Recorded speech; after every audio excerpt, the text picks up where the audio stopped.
Hey folks, Kilt-Man here, Kilt-Man at your services. How are you all? Hope you're doing very, very well.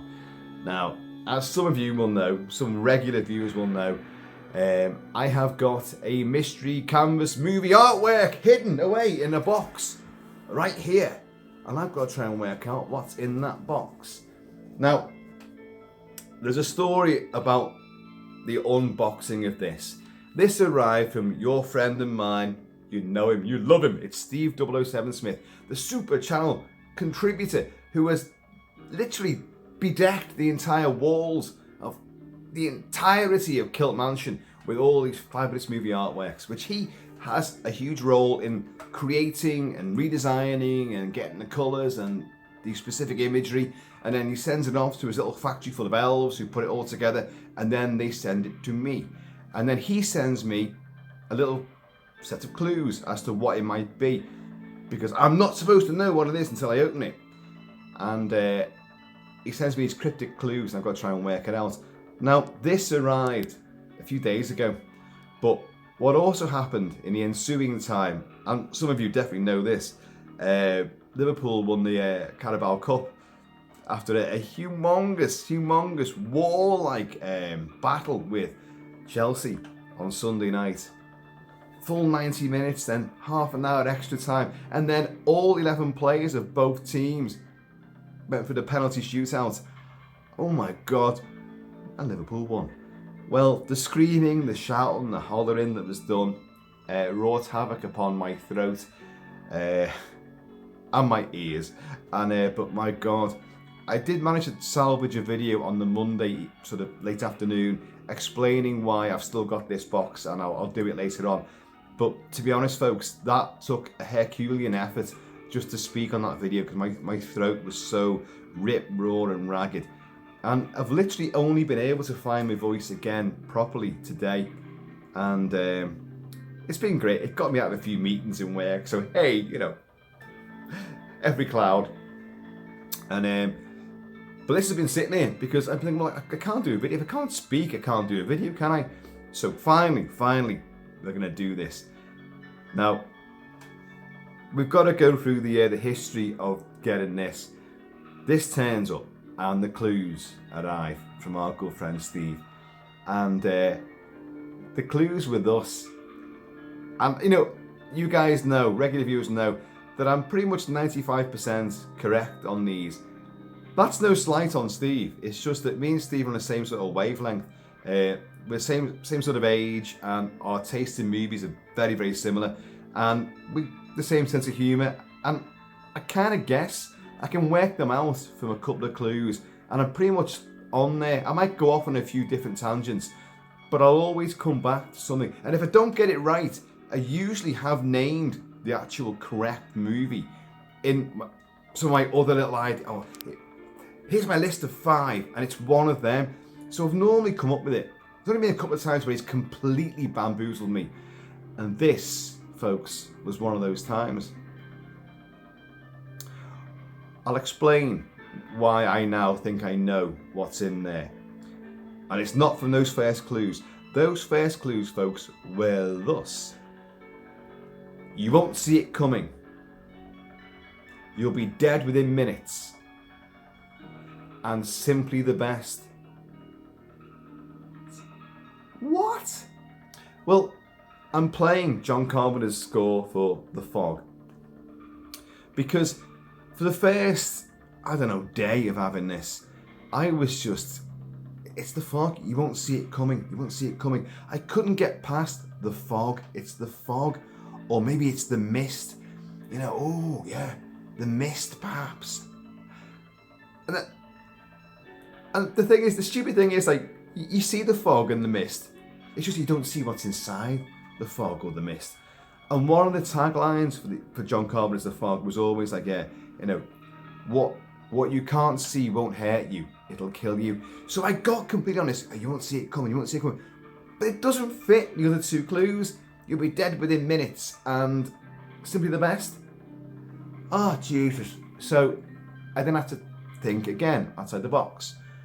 And he got back to me with a further clue. He said, by the way, well, I took it as a clue, but I could be wrong.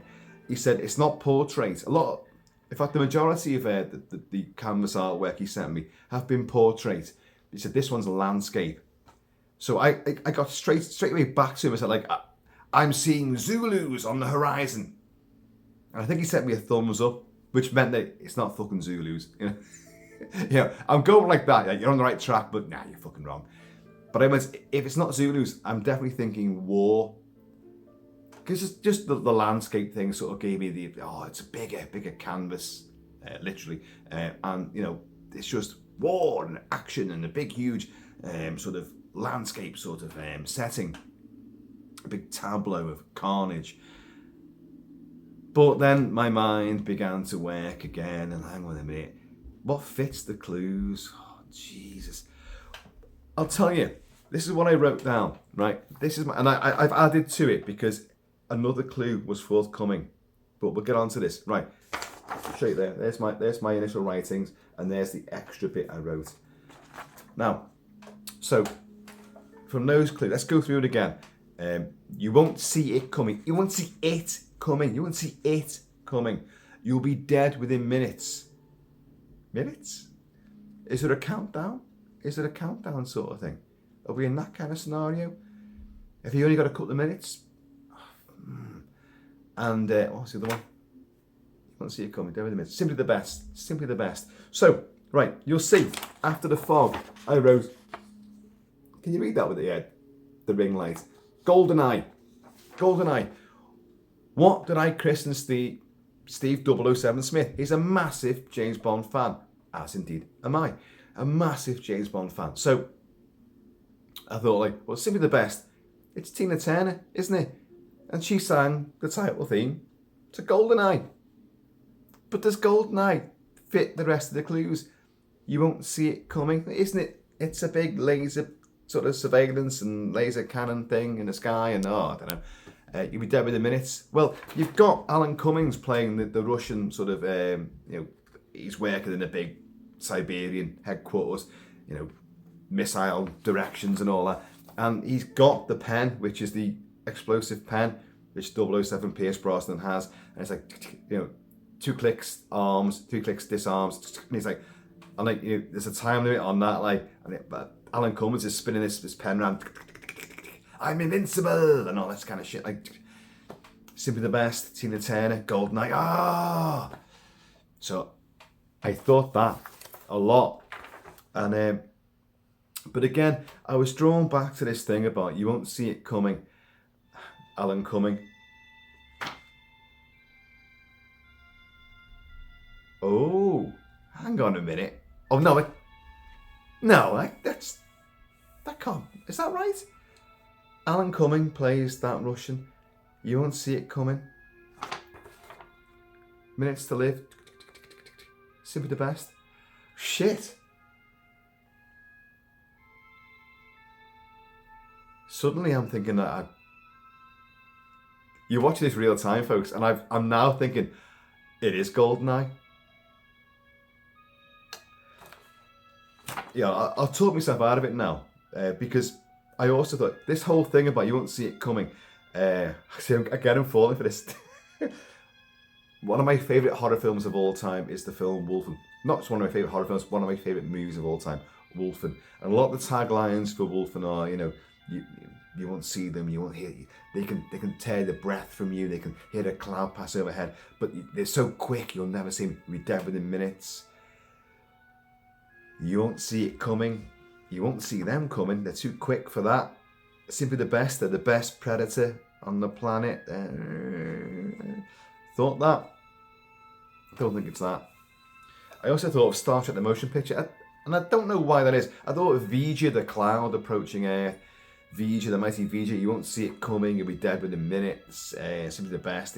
And you send out the Enterprise, which is the best, obviously. But you do see V'ger coming. V'ger's a huge fucking universe-wide bloody cloud of death and destruction. So no, I don't think it's Star Trek. Zulu. I thought Zulu. Now, Zulu, you won't see it coming. Would that be the Zulu Impi, the Zulu army, suddenly arriving, and then you see because the Zulus attack in the formation of the horns, the head and horns of a buffalo. So the head be approaching you, and you stand there, redcoat, staunch, whoa, I'm going to take you. But what you don't realise is the horns of the buffalo have already gone around you. And when they attack and you think you're doing well, they're already encircling you. It's game over. So Zulu, as I said to him when he said it's landscape, you know, Zulu's on the horizon. Forbidden Planet. I thought Forbidden Planet because you won't see it coming. Monsters from the Id. Professor Mobius, Walter Pigeon, and his, you know, he's got the mindset now of the Krell, the ancient race of the Krell on this Altair 4, you know, this planet. And like, is it that? Simply the best? Where does that come into it? You'd be dead within minutes? No. I thought Star Wars, and I wrote Death Star because you won't see it coming. Little unsuspecting Alderaan, you know, happily going about their business. Ooh, gardening, you know, painting a few Tuscan gnomes. Yeah, there you go. As in Tuscan Raider gnomes, not Tuscany, not that kind of thing. But you won't see a Death Star coming, will you? You'd be dead within minutes. Yeah, simply the best. I don't know. The Mist, and the fog. I also thought of, is these clues actually part of one clue? You won't see it coming. It's one movie. You'll be dead within minutes. It's another movie. And Simply the Best is another movie. So it's a trilogy. They have to be connected. Is it a trilogy of movies? So, you know, Indiana Jones, Star Wars, Dark Knight, Jaws. Nothing fits that conglomeration of clues. Now, so I was done. And before the match on Sunday, I was sitting in the pub. I was waiting for Mrs. Kilt-Man to arrive as well. The pub was chock-a-block, and a few whiskies gone down my neck already. And I think Steve texted me, and he said like, "He got any further with this?" And by the way, folks, as I'm filming this on my phone, Steve is actually texting me now. Steve, you are now, although no one else can see it, you're live on this video. You are there. Your little face is there with message. See, we had this telepathic sort of wavelength. He's probably texting me saying like, "Are you gonna open that fucking box or what? Like, you just don't care anymore." And I'm actually talking about it right now. Anyway, and we were talking before the match, and I said, "Mate, you've got me. You've genuinely got me this time. I am flummoxed. I've got a few ideas, but none of them fit the clues." And he went, "Do you want an extra clue, a bonus clue?" If I'm right, he spelled bonus wrong as well, like. And I said to him, "No, don't, unless you really want to do it, because I like to be able to get this, you know, from what you've given already. But go on then." So he did, and folks, what he said was, let's see if I can get the words right. He said, "I think this film means a lot to me, and I've carried something relevant to it every day of my life since then." Well, folks, straight away, and he knows this, and I think I've given a couple of clues away to him that I might be on the wavelength. Well, certainly for what I think it is. There's two films I know mean a hell of a lot to him, which are beyond Bond, and one is Hammer's 1958 Dracula, or in America, Horror of Dracula. Christopher Lee is Dracula. He's always said this is the film that introduced him to cinema. And another film is one that means a lot to both me and him. And we've discussed various aspects of this and the people that were involved in the real life incident. Now, I don't mean Zulus here, but I do mean fighting men, British fighting men, who are simply the best. And you won't see him coming. Although he did write, you won't see it coming. And you'll be dead within minutes. Those clues still in my mind, do not add up on their own to the film that I now think is in that box. But it's what Steve said there, that it's relevant to him and he carries something around with him to do with this movie every day since. Now, Steve, we've discussed military a few times, and I genuinely do not know if you were part of this particular service of the armed forces. I wasn't, but I have served and trained alongside members of this elite fighting brigade, and we've discussed it a lot. So I'm thinking that either you were genuinely part of these, although I'm pretty certain you said you weren't, but someone close to you was, and you carry something of this with you. Now, that could be a tattoo, it could be any piece of memorabilia, really. But if you look, folks, I'll try and get so the ring light doesn't destroy it, obliterate it. If you come down my original list there, you might see my writing's abysmal. You probably can't see that at all. Do it that way. Oh yeah, do it that way. You'll see somewhere down here the film, the title, Who Dares Wins, SAS motto, and the film, Who Dares Wins. Now, I wrote that because I thought you won't see it coming. You'll be dead within minutes. Simply the best. SAS the best. But I hadn't. That was literally on a tangent with that. I'm not saying I'm right. I could way be wrong here. But I'm trying to outline my process for this. All of those, it could have been any of them, but I didn't believe I'd be right with any of them until you said it was relevant and personal to you and you carry something from it on you all the time. So I wrote down after that, I don't know if you can see here, I wrote Dracula 58 and I wrote Who Dares Wins, and I've ticked Who Dares Wins because Dracula 58 doesn't fit the clues. It doesn't, does it? It doesn't. Does it? You won't see it coming. Well, you kind of do see Dracula coming. And I know he can be a mist, he can be a wolf, he can be whatever, he can be green fucking mist, he can do whatever he wants. But in that film, yep, it's Christopher Lee. You see him coming. With his blood red feral eyes, his hissing fangs, and the blood, you see him coming. You'll be dead within minutes. That's not entirely true either, because he doesn't kill you. He will suck the blood and he'll make you one of his concubines, and that sort of stuff. So it takes night after night of sucking. Simply the best. Well, many would say that Christopher Lee is simply the best at playing Dracula. He's certainly up there with the best. Sorry, that clattering you can hear there. There's a husky on the floor here who's most unsubtly trying to hint that she's hungry by scrabbling about in her bowls, her empty bowls with her paws and her claws. It's not her tea time yet, so guess again, But so I don't think it's Dracula, but I do think it's Who Dares Wins. So with that in mind, because his little picture, his little image is still on what you can't see, I can. He's there, his little grinning face with his flat cap on. Or should it be your beret, the winged dagger? Let's see, shall we?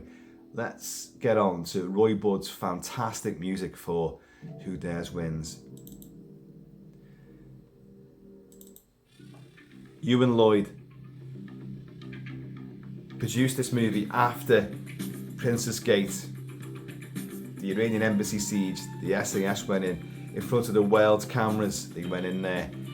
That shadowy organisation, the military branch of British Armed Forces since World War II, long-range reconnaissance and all that, and then counter-terrorism, Northern Ireland, and many other fields of combat, different theatres around the world, and they were always known as this shadowy sort of, are they MI6? What are they? Are they James Bonds? That kind of shit. They're soldiers, just very, very good, highly trained soldiers, elite. And sorry, I've just noticed the glittery happy birthday here. That's a hangover from my daughter's birthday, which was on Sunday at the Liverpool game, and me losing my voice. That was the set that it's still there. We always keep birthday celebrations for a bit longer. You can't see what's down the rest of the house, like cards are on doors and there's banners everywhere and oh god, all sorts of stuff. But this is Roy Budd's music to Who Dares Wins, which was like a fictionalized take on what happened in the Iranian embassy siege at Princess Gate.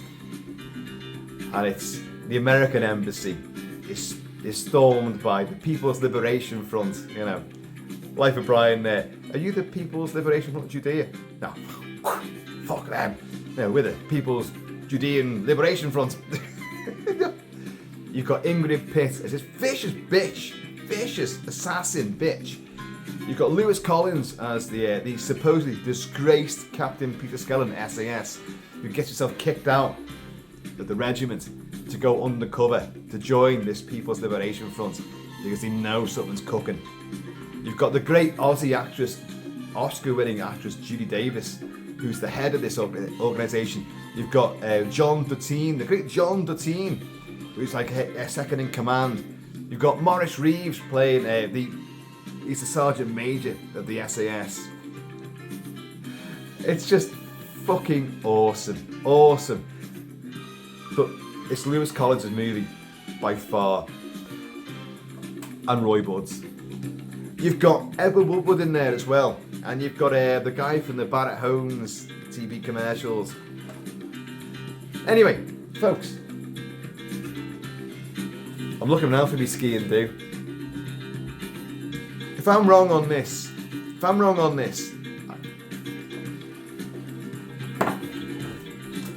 here's the box.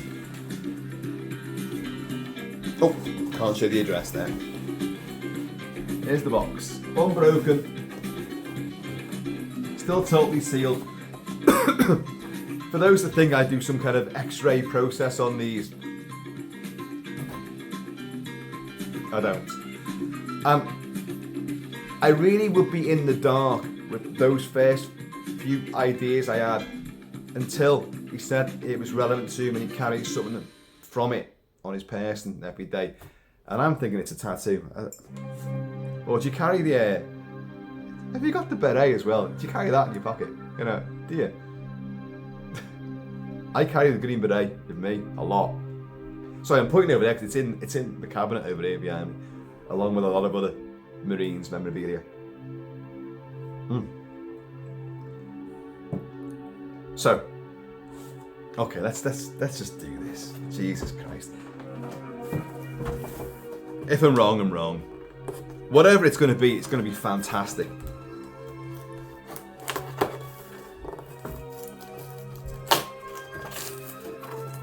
Sometimes you don't even need this.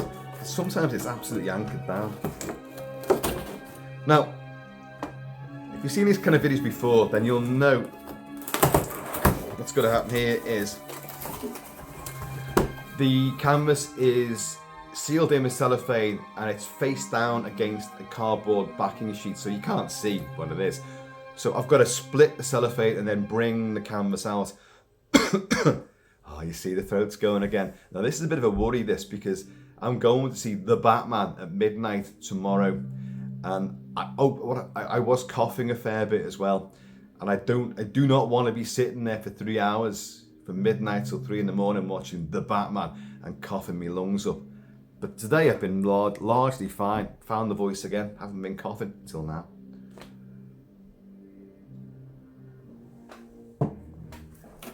This music's fantastic.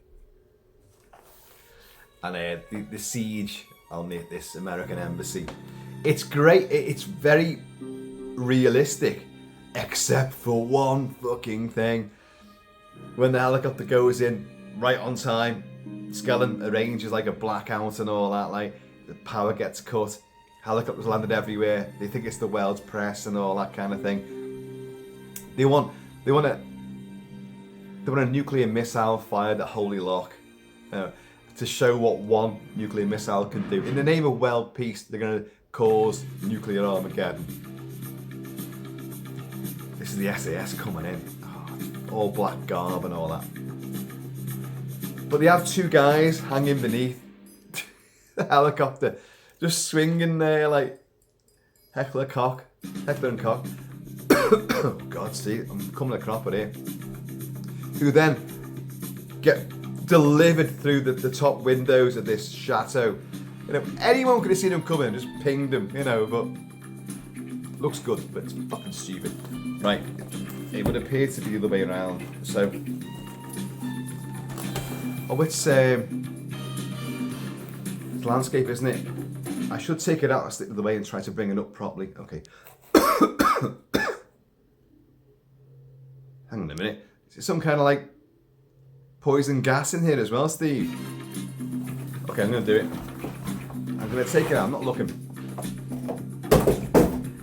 And I'm going to slit along the top edge here. I'm going to bring it. It could be upside down, folks. No more like it probably will be.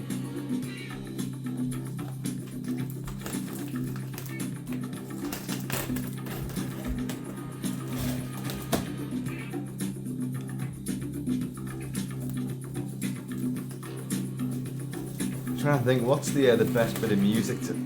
I can slip that very well at all.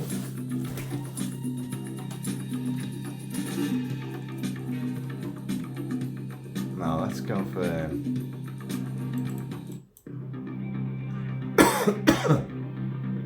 Oh, that's not good, is it? Yeah, right, okay, right. I'm gonna bring this out. I'm gonna drop the outer casing down. Steve, whatever it is, it's going to be fantastic, I know. But I'm going with Who Dares Wins.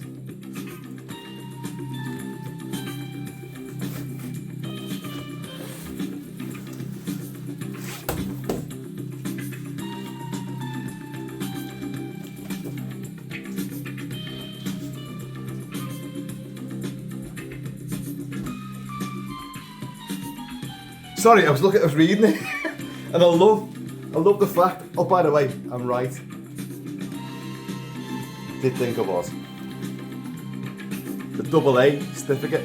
Yeah, you had to be 14 to see it. But why was it that back in those days when AAs seemed to be more horrific and nasty and harder than like 18 or sorry X certificate movies? And they did. And this one is no fucking slouch in that. The riot in the cathedral, when the skinheads take over, it's all been orchestrated, and some poor copper gets his head fucking booted in like.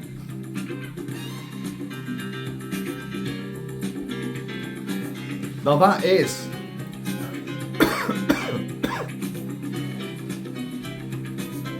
This is the end of me by the sound of things. That is one of the original posters. There is a variation, and the American title was called the Final Solution, the Final Option.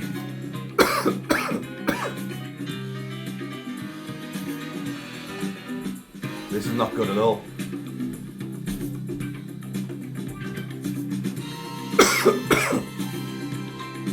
Oh, folks, I'm sorry about that.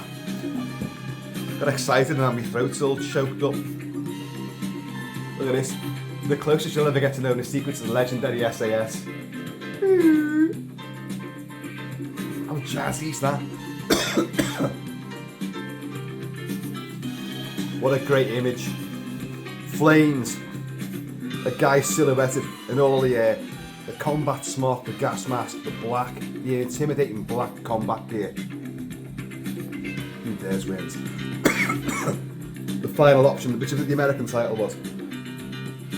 Judy Davis, Lewis Collins. He has a wife in this, but deep undercover, he can still shag hair as well. For Queen and Country, Mom.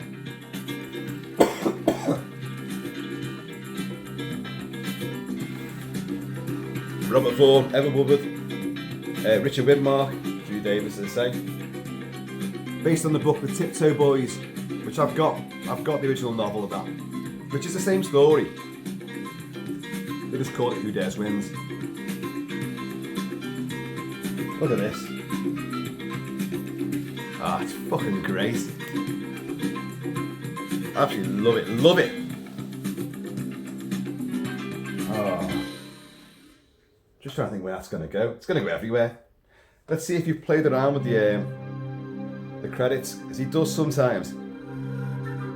Oh yeah, here's a great name. Executive produced by Chris Chrysifis. And that's true, that is his name. Chris Chrysopis. I like the Union Jack down the bottom here. What else have we got? Obviously the winged dagger. So yeah, I'm looking up, what you can't see above there on one of the shelves there, I've got a bottle of SAS wine, which is an in-joke, but it's also, it's priceless. It's a bottle, they make their own wine, a lot of regiments do, or their own beer. But that's got the winged dagger on it. Who Dares Wins, 22 Special Air Service Regiments, and it's gorgeous. You don't drink the fucking stuff, it's diabolical, it's like poison. But actually it might do me the power of good right now. I've had that for about, Jesus, 25 years? 25, I don't know, it's a long time. I got given that by a couple of tremendous SAS veterans, Ronnie and Ray, I know. They sound like the Cray twins, don't they? And they were Scousers, both Scousers. Wonderful guys. They taught me a lot of martial arts that, you know, no one else is going to teach you. Because I was in the Marines at the time, I was in the RMR, Royal Marine Reserves, and I met these two guys, and we got on like a house on fire, and they shared and gave me a lot of memorabilia, photos from combat campaigns that they were in, and they were just wonderful guys. They're no longer with us now, and Ronnie had a painting in his house, a famous painting of the Princess Gate embassy, and after the SS had gone in, and a guy come in and painted the wreckage of the front foyer with all the ripped up paintings and carpets and walls and balustrades and the bullet casings everywhere. I mean, you can think, oh, it's not exactly like a 10, a classic, but it's a beautiful piece of artwork which captures in art, a moment frozen in time. No bodies. The bodies had all been removed and everyone was out, but it was just the wreckage, the aftermath, and he had that in his. The minute you walked into his house, there it was. It was like, wow, There you go. Listen to this, folks. I want to go on a lot more about this, but I have a terrible feeling that my throat's not going to last. I've already had several coughing fits throughout this. I didn't expect that, I'll be honest. I thought I was on the road to recovery, but apparently not. But look at that though. Look at that. Listen. Any second now. It's Lewis Collins just he's on the inside, he's trying to tell him, who's landing out there? It's just aerial reconnaissance, top brass arriving, it's nothing to worry about. And it cuts back to black-garbed SAS commandos rappelling onto the roof, scurrying about the roof, dropping lines down either side, front and back. It's fucking awesome. I have covered the film before at length, so don't want to appear like I'm glossing over this because Christ, well, I fucking sussed it. Steve, I only sussed this because I would not have got it from, although I wrote it down, I was thinking simply the best, you won't see him coming or it coming. I was just thinking, but I didn't for 1 second at that stage think that was what it was. It's only when you said about, you carry something about this, something relevant to this on your person every day. And I'm going for a tattoo, mate. Not personally, and I've got enough of my own, but I'm going, it's a tattoo for you. You have to explain this to me. But there you go, look at that. And Ingrid Pitt as an absolute badass bitch. She's fantastic in this movie.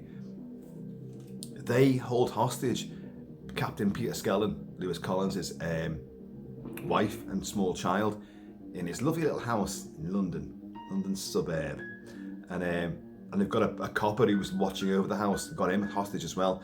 So the SAS go into next door, drill holes through, put fibre optics through, see where they are. And just when things are kicking off, because she's like, because the baby's screaming and all that, like as babies do, crying, and like Ingrid Pitt's like Helga, I think her name is, like she's going like, shut that baby up, I'll fucking kill it, I'll fucking kill it. I like the fuzzy-headed sort of. Is he meant to be Middle Eastern? I'm not too sure.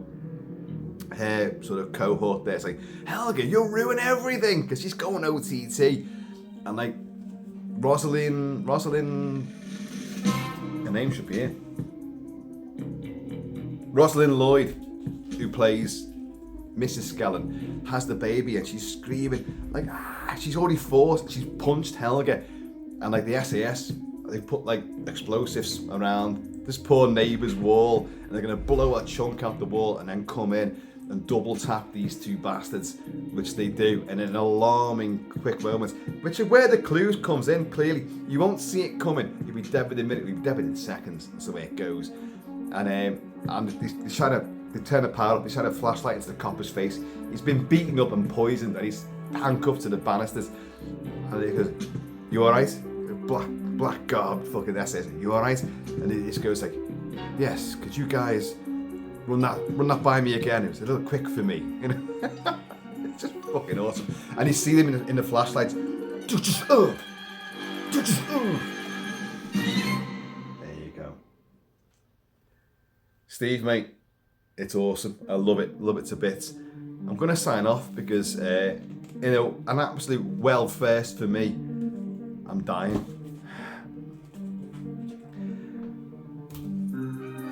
My throat is absolutely killing me, and I can't believe it. I really wanted to, if I was right, to go to town on this, but I'm suffering too much as it is. Oh God. It is like on the bus again, Helga, Ingrid Pitt. Peter Skellen's got like he's got a go-to guy. He's undercover now. He's been kicked out of the SAS for fucking bollocks reasons, but anyway, to make it convincing that he joins these, and he's got a chip on his shoulder about Her Majesty's government and armed forces. "Oh, I'll help you because I've got no allegiance to these bastards anymore." But he's always talking to this guy. He meets him on a bus or on a ferry or whatever.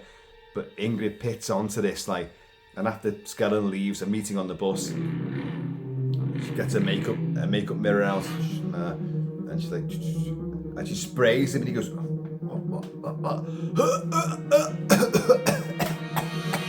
and dies on the top deck of a London bus. I feel pretty much the same as that. Although, there's worse ways to go than being molested by Ingrid Pitt. Folks, I have been always Shelby Kilt-Man. Please keep it Kilty, keep it Celtic. Steve, it's fucking awesome. I wouldn't have got it. I would not have got this apart from your final clue. And the fact that you said landscape and I went straight on to war. That's not necessarily war on terrorism, but either way, there was a certain mindset which was working there. But mate, it's fantastic. I love it. And cheers so much. I will now have to drink whiskey to try and deaden the pain in my throat. But I'm going to see you all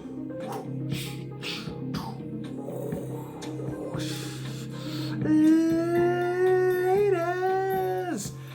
And I've got another unboxing to do. I've got to pick it up yet. I've actually meant to go to a pub now to pick something up from another good friend of mine who's got something special lined up for us. And he said, "You've got to do this on camera." So, there's the menace to it. This is the takeover of the embassy. I have discussed the movie and the soundtrack a lot, so please don't think I'm skimping out here. I have done. So please, I'm going to see you all, if I live. You got a double one of them, didn't you? Namaste, and kill them all.